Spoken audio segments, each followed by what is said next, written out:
Selain itu juga sebagai bagian dari peningkatan mutu kami mempunyai beberapa sertifikasi, dan yang saat ini yang ada adalah ISO 17025, ISO 14000, ISO 45001 dan ISO 9001. Ada sertifikat halal dari Majelis Ulama Indonesia atas 88 produk, serta kami juga mempunyai sertifikat manajemen K3 dari Kementerian Ketenagakerjaan Republik Indonesia.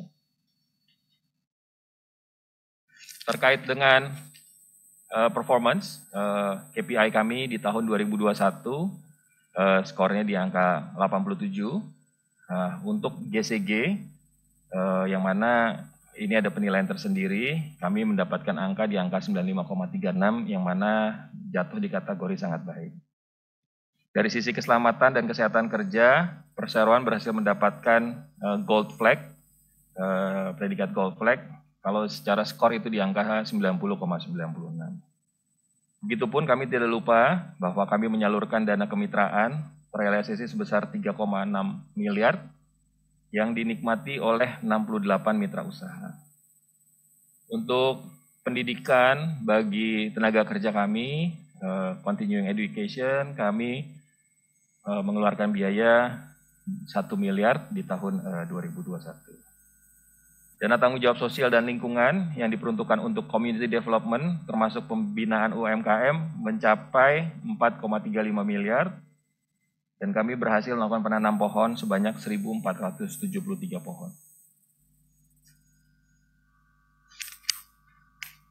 Bagi perseroan, tahun 2021 merupakan tahun yang penuh tantangan di tengah deraan pandemi COVID-19. Kalau teman-teman media dan hadirin tahu bahwa kita ada gelombang Delta, yang mana segala pergerakan dilarang, itu sangat berefek buat kami karena backbone kami salah satunya adalah Antimo, orang tidak membeli Antimo karena tidak melakukan perjalanan. Kemudian untuk barang-barang etikal pada saat itu karena rumah sakit penuh, akhirnya beberapa dokter dan tenaga kesehatan memilih untuk hanya melakukan prosedur-prosedur yang emergency. Tetapi perusahaan berusaha merespons bahwa dengan keadaan tersebut ada kebutuhan ceruk di mana orang membutuhkan multivitamin dan juga vitamin-vitamin agar tingkat imunitas tinggi, sehingga kami masuk dalam ceruk itu.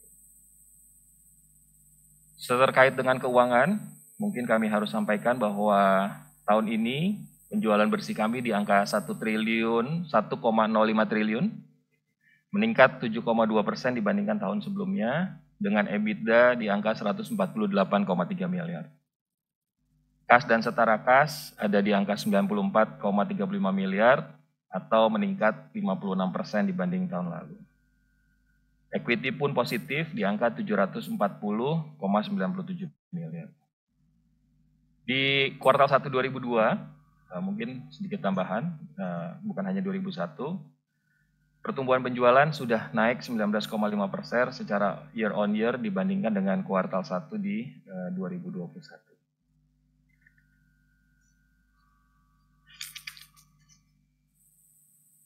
Peningkatan kinerja pada kuartal 1 2022 ini tercermin dengan seiring bertumbuhnya penjualan pada ketiga pilar pemasaran, yaitu OGB, OTC, dan ethical. Kami berharap kondisi saat ini semakin membaik, sehingga ekonomi makin membaik dan insya Allah akan juga memberikan dampak yang positif kepada perusahaan. Beberapa kegiatan tanggung jawab sosial yang kami lakukan selama 2021, perseroan telah banyak membantu lingkungan dan masyarakat yang terdampak COVID dengan memberikan bantuan seperti vitamin dan hand sanitizer, begitu juga tenda dan sembako kepada tenaga-tenaga medis di Jakarta ataupun di kota lainnya. Perseroan juga aktif membantu masyarakat yang terdampak bencana alam seperti memberikan bantuan kepada korban erupsi Gunung Semeru di Lumajang, erupsi Gunung Merapi di Jogja, serta pemberian bantuan bencana alam di Sulawesi Barat, Kalimantan Selatan, dan Sumedang. Perseroan juga membantu mensukseskan program pemerintah untuk pencegahan stunting, termasuk pemberian bantuan kepada 250 santri dan 20 pondok pesantren Jawa Timur, bertepatan dengan Hari Santri nasional. Terkait dengan kegiatan UMKM, kami melakukan penyaluran dana kemitraan dilakukan dalam 4 tahap, seperti yang sudah sebutkan di atas, yaitu ada 3,6 miliar terhadap 68 mitra binaan, di mana mitra binaan kami ini dari Jawa Barat, Jawa Tengah, Jawa Timur, dan Sumatera. Saat ini total mitra binaan PT Papros ada sejumlah 212 mitra binaan. Terkait inovasi dan pengembangan produk, di tahun 2021 kami ada meluncurkan 10 bentuk produk baru, yaitu terdiri dari therapeutic class untuk kardiovaskular, untuk ortopedi, ada juga untuk suplemen kesehatan, ada buat gastrointestinal, neurotropik, dan juga untuk oral corticosteroid. Di mana 10 produk baru ini merupakan hasil pengembangan internal di tim R&D Papros sendiri. Adapun pengembangan produk tersebut didesain untuk menunjang kinerja perusahaan dengan menyesuaikan dengan tren dan kebutuhan masyarakat di tahun tersebut dan ke depannya. Mungkin itu dari saya, dilanjutkan oleh Pak Direktur Utama, Pak Hadi Kardoko. Silakan Pak. Ya, baik. Makasih Pak David. Jadi saya melengkapi apa yang disampaikan oleh Direktur Keuangan, Manajemen Risiko, dan Sumber Daya Manusia terkait dengan tadi yang disampaikan mengenai bagaimana profil, bagaimana kondisi eksternal, bagaimana kinerja tahun 2021 dan juga sekilas terkait dengan pencapaian kita di Q1 2022. Nah, untuk melengkapi tentu sebagai perusahaan kita mempunyai rencana jangka panjang gitu ya. Artinya kita punya grand strategi bagaimana Papros ini tetap bisa survive.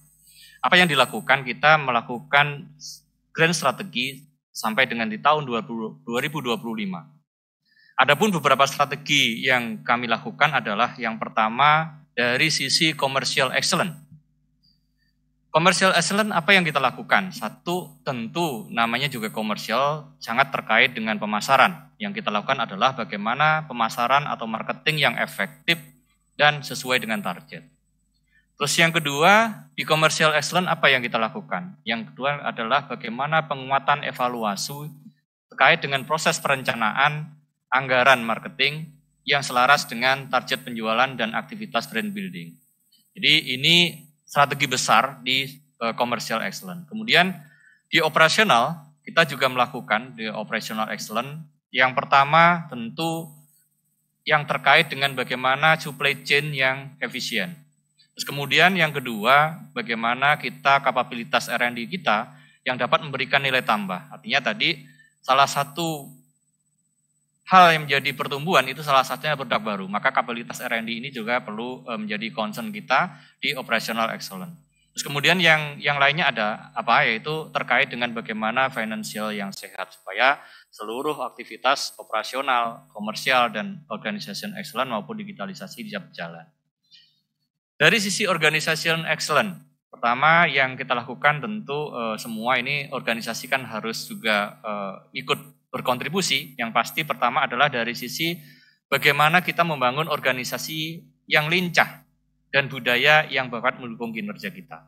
Terus kemudian tata kelola kinerja yang berkaitan dengan strategi bisnis dan juga penguatan program parenting. Karena kebetulan seperti yang disampaikan di profil tadi, kita punya anak usaha, tentu bagaimana program parenting ini bisa kita jalankan supaya semuanya bisa selaras. Dan tidak lupa enabler kita yaitu digitalisasi. Jadi digitalisasi ini memang kita harapkan dengan pemanfaatan digital di era seperti saat ini untuk memberikan nilai tambah bagi perusahaan dalam mendukung ketiga strategi yang saya sampaikan di slide.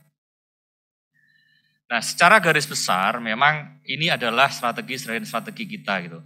Nah, untuk detail sebenarnya ada beberapa detail yang kita coba bedah dari strategi-strategi tadi. Salah satunya misalkan di commercial excellence. Mungkin saya tidak akan sebutkan satu persatu secara detail, tapi secara garis besar bahwa di commercial excellence tadi kami melakukan dua hal terkait dengan penataan. Pertama mulai satu terkait dengan portofolio gitu ya, salah satunya di portofolio dan optimalisasi, terus kemudian dengan penataan operasional di marketing perusahaan. Nah, ini juga tidak lepas dari hal-hal yang bisa kita lakukan. Pertama, seperti yang disampaikan bahwa kita di strategi perusahaan ini kita melakukan salah satunya adalah bagaimana kita melakukan shifting produk dari generik ke produk branded. Itu adalah menjadi salah satu hal yang menjadi pokok. Terus kemudian yang lainnya adalah tentu dari produk-produk itu kita harus berfokus pada produk-produk yang tentunya bermargin tinggi. Terus kemudian apa yang kita lakukan supaya produk kita kalau kita tidak salah kita sebutkan di kita itu yang aktif itu hampir di 250 produk lebih gitu.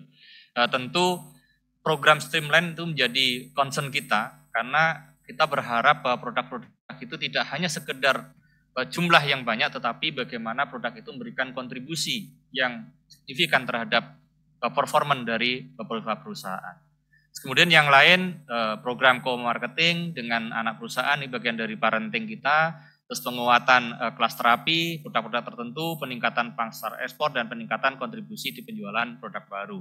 Dan yang lainnya adalah bagaimana operasional di lapangan itu bisa berjalan, salah satunya adalah bagaimana digitalisasi sales and field force automation atau kunjungan dari online itu kita bisa jalankan. Terus kemudian penguatan evaluasi perencanaan anggaran dari marketing dan pemanfaatan data marketing insight supaya ini lebih komprehensif sehingga strategi kita lebih clear supaya pencapaian perusahaan jadi lebih baik. Next. Nah ini operasional, ini lebih ke detailnya mulai efisiensi apa sih ya pasti bagaimana diproses itu digitalisasi, penataan fasilitas, produksi dan implementasi lean manufacturing itu yang kami lakukan. Terus utilisasi tadi kita bisa lihat ada peningkatan atau perbaikan yang signifikan dari tahun 2020, 2021 dan ini terus akan kita tingkatkan sampai nanti di 2026 sehingga kita memang program utilisasi ini bisa menjadi bagian dari bagaimana meningkatkan performa dari PT Papros. Salah satunya adalah melalui program toll in maupun toll out. Kemudian percepatan dari penggunaan alternatif terus bahan baku maupun bahan kemas, terus program efisiensi karena kita juga green ya, green energy gitu ya, kita juga ke arah sana gitu sehingga selain kita green juga kita dapat melakukan program efisiensi. Terus kemudian yang lain tentu pengembangan produk baru, terus dan pengalian untuk finansial terkait dengan bagaimana kita melakukan penguatan finansial perusahaan. Next. Di organisasi tentu sesuai dengan bahasanya organisasi tentu yang tidak terkait, yang sangat terkait betul terkait dengan peningkatan kapabilitas SDM maupun penguatan bagaimana organization development itu bisa kita jalankan. Jadi ini yang beberapa hal mungkin bisa dilihat di slide. Pertama dari peningkatan kapabilitas itu mulai dari bagaimana menginternalisasi budaya perusahaan, pengukuran dan pengembangan dari talent, terus kemudian talent exchange ini juga kita mulai lakukan supaya memberikan exposure bagi talent-talent kita tidak hanya di Papros tapi di dalam grup BUMN farmasi. Terus kemudian juga optimalisasi sharing knowledge dan sharing expert ini juga kita lakukan. Kemudian hal yang lain juga kita lakukan dari sisi penguatan organisasi. Pertama adalah peningkatan kapabilitas, terutama bagaimana kita membawa anak perusahaan kita ini bisa setara minimal sama atau lebih baik, kalau bisa lebih baik dari induknya gitu ya. Kalau itu yang kita lakukan terkait dengan bagaimana peningkatan kapabilitas parenting di anak perusahaan.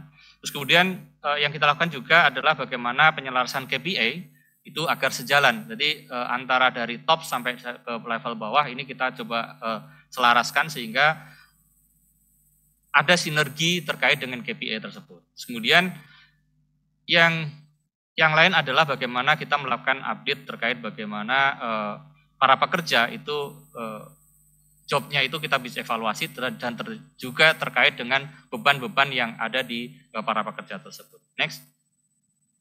Nah ini adalah enabler-nya gitu. Enabler ini merupakan pendukung yang sebenarnya ini cukup penting, apalagi di era saat ini gitu, digitalisasi cukup penting dalam rangka bagaimana meningkatkan 3 strategi besarnya tadi untuk bisa kita lebih baik.